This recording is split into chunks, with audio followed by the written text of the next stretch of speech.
siyabingelela sebenizile abantu emakhaya ukuthi ke sefikile ngempela umfokanduna angazophetha ithimba lakhe la ngobuzwe nje ezikhala njengeledo sibe zisho ngamaphimbazo. Mfowethu uyaphila? Nina benkeshana kamenzi yaphuza umlaza ngameva nebankoha mahambe lezodla umdle wasoshangana ngibuya phansi empanga nedondo thosa umthetho kwesempolo zemnyama ketha baweli nabawelele wayeqokelela konzima ezimnyama kokhubazi kohlangalezwe ngiyathobeka kakhulu angiqale nje ngithobeka enkosini umthetho engiphethe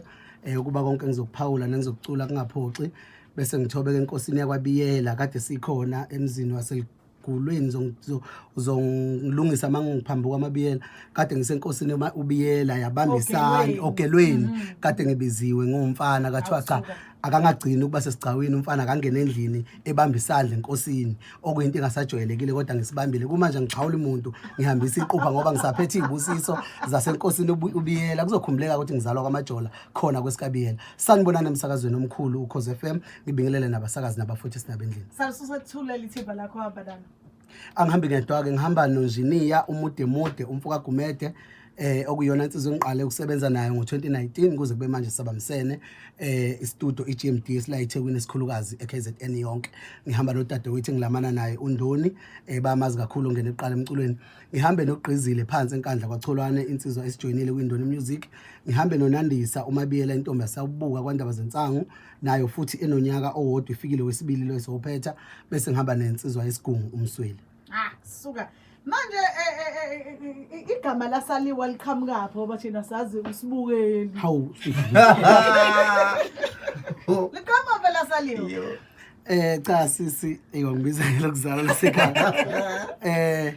kahle likaSaliwa laqhamuka insizweni akulona likazi elokuzalwa elikababa ngusibukeli likamama ngushisa umbango elikaSaliwa laqhamuka nje insizweni kwakhona intombi engangiphila nayo ngaleza ikhathi engangifisa ukuthi izoqoma ekhaya kuthe sekuhleliwe sithi zomisa iduku cha intombi sayifica nama love bite emqaleni sithanda kwenye indawo yamshisa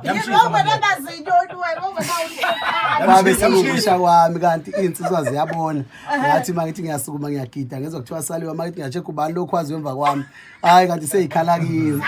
labe lakheka nje kanjalo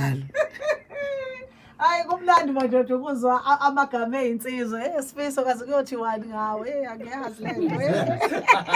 kuyothiwani ngawe mfowethu alikho lithola emgroven sekuzoba ngithathe lona lela Saliwa ngisho ukuthi hey ndami ngahlule ukumluma lo muntu osebenza yena Saliwa uqala waba igida ngoma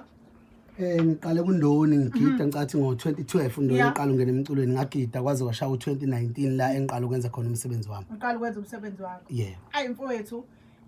ingoma zakho osuyishayile hayi angazi ngathini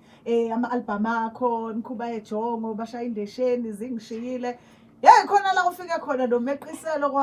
kwashuba kwanjeya futhi uma ubuka nje umsebenzi osuwenzile kusukela ke uqalile nje usuka kuNdoni ufika lo muphi umcabango umubheka nje indlela osuyihambile kule ndima mfowethu angazi ngathi nje oqala nje kufika usize ngoba thina sisuka endlini eyodwa kwaNdlwana lapho obekwenzeka uthandwe intombi kuyekela ukuthi izenyeza ngekhaya khona nje kunengoma ngakithi yafona intombi engangiphila nayo yathi yazi abangani bami bangibuza ukuthi kuphi kini ngikhombe noma ngikhombe ngaphesheya isho omunye umuzi oqhamile ngathi mina mfowethu khomba kulungile ngoba egcineni bazosho igama nje laselikhona ngisebenza noNdoni kodwa ngangakabi yona iciko so uma kwenzeka umculo njengamanje sikhule emculweni sibamisana nabafowethu ngoba kumina noNdoni kuphela abaningi abafowethu sishintsha ikhaya kuvele kufika usizo ukuthi izolo kade kunje bese kungikhuthaza ke futhi ukuthi mhlambe umuntu engomfice kuleso simo ngiphinde ngimtshele ukuthi indoda abukela kimi kuzokwenzeka uzokhanya yeah